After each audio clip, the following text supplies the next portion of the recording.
India की number 1 choice Bharat matrimony. Amroha में किसान नेता ने NH9 पर स्टंटबाजी कर यातायात बाधित कर दिया। पुलिस वायरल वीडियो के आधार पर अब कार्रवाई कर रही है। लग्जरी कारों के काफिले का यह वीडियो यूपी के अमरोहा का है, जहां नेशनल हाईवे 9 पर गाड़ियां स्पीड से बढ़ती नजर आईं।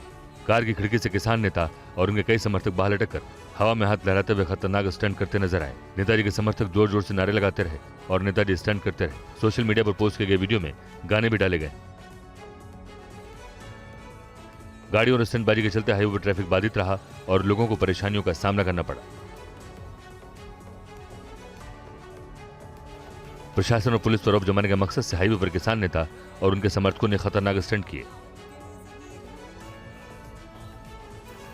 वायरल वीडियो भारतीय किसान यूनियन अम्बेडकर के राष्ट्रीय अध्यक्ष दिग्विजय भाटी का है, जिसे उन्होंने अपने फेसबुक आईडी पर भी पोस्ट किया है।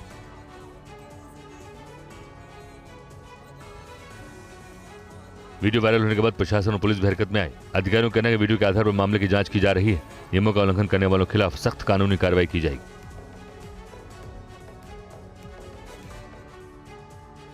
और यूपी के रायबरेली से बेहद चौंकाने वाली खबर सामने आई है, जहां डॉक्टर की लापरवाही की वजह से एक मरीज की अस्पताल में मौत हो गई। मरीज की मौत से गुस्साए परिजनों ने खूब हंगामा किया।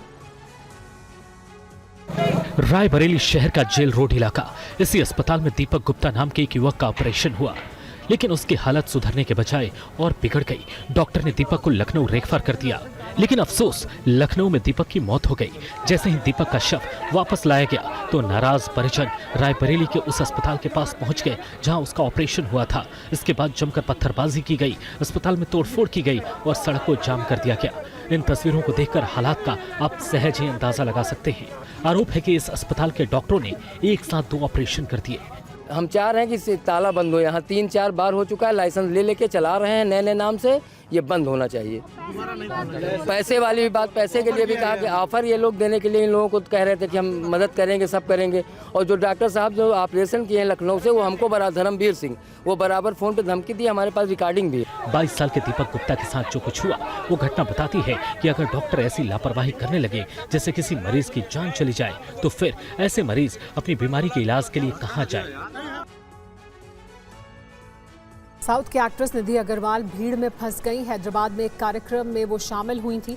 आने वाली फिल्म द राजा साहब के गाने के लॉन्च इवेंट में वो पहुंची थी। कार्यक्रम से निकलने के दौरान भीड़ ने निधि को घेर लिया और वो वहां फंस गई। बाउंसर्स ने बहुत मशक्कत के बाद एक्ट्रेस को इस भीड़ से बाहर निकाला।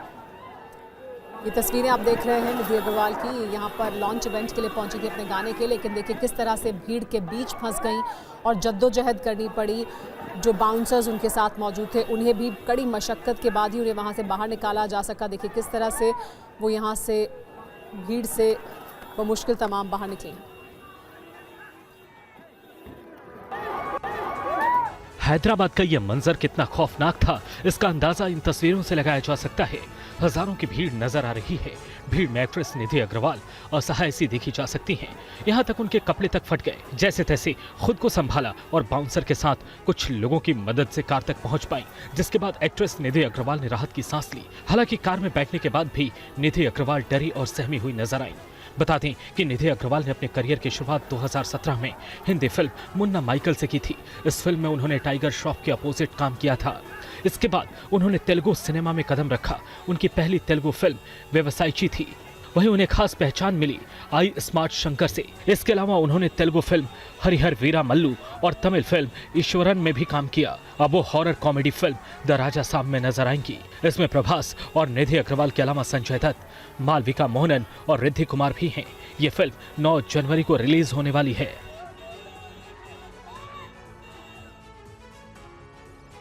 और दिल्ली पुलिस की क्राइम ब्रांच ने नकली दवाइयों और नकली कॉस्मेटिक्स क्रीम बनाने वाले रैकेट का पर्दाफाश किया है। मामले में एक अभियुक्त को दिल्ली से गिरफ्तार कर लिया गया। पुलिस के शिकंजे में दिख रहे इस शख्स का नाम प्रमोद गुप्ता है, जो पिछले 30 सालों से नकली दवा बनाने का काम कर रहा था। इसे दिल्ली के निजामुद्दीन रेलवे स्टेशन से पकड़ा गया। प्रमोद गुप्ता बेटनोवेट सी नाम की नकली क्रीम बनाता था। इसकी निशानदेही पर दिल्ली के बिजवासन से उसकी फैक्ट्री पर रेड की गई।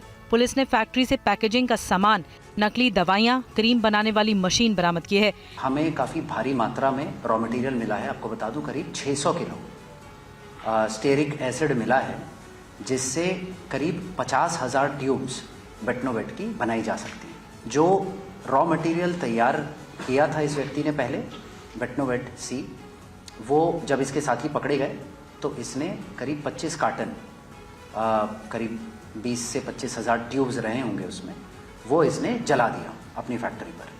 बट वो बर्न्ड रॉ मटेरियल के सैंपल्स हमने कलेक्ट कर लिए। इससे पहले गाजियाबाद से नकली दवा फैक्ट्री चलाने वाले 2 अभियुक्तों को पकड़ा गया था, जिनसे मिले इनपुट के बाद ही दिल्ली से प्रमोद गुप्ता की गिरफ्तारी हो पाई है।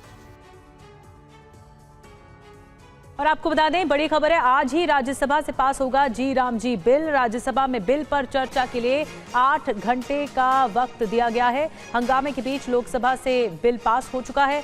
शिवराज सिंह चौहान के बोलने के दौरान बिल की कॉपी तक फाड़ी गई थी। 4 से 5 सांसद वेल में महासचिव की चेयर के पास पहुंच गए थे और हंगामा करने लगे थे।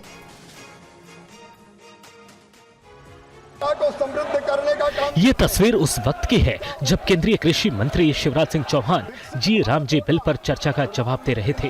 मोदी जी के नेतृत्व में विपक्षी सांसदों ने बिल की कॉपी फाड़कर कृषि मंत्री की ओर उछाली। सदन के सामने केवल योजना नहीं रख रहा हूँ, एक सपना। हंगामे के बीच कृषि मंत्री ने अपना संबोधन जारी रखा। संविधान की ये बापू के आदर्शों की हत्या भी कर रहे हैं।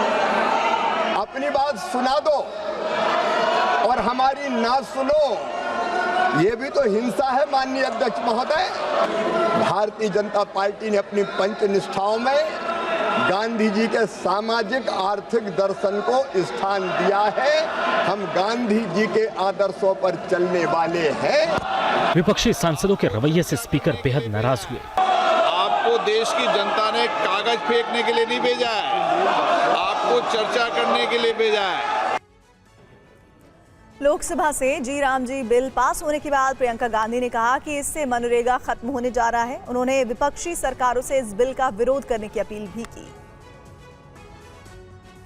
इसका हम पूरी तरह से विरोध करेंगे और एकदम ठोस विरोध करेंगे। सब पार्टियां, हमारी जितनी भी पार्टियां, सब सहमत हैं।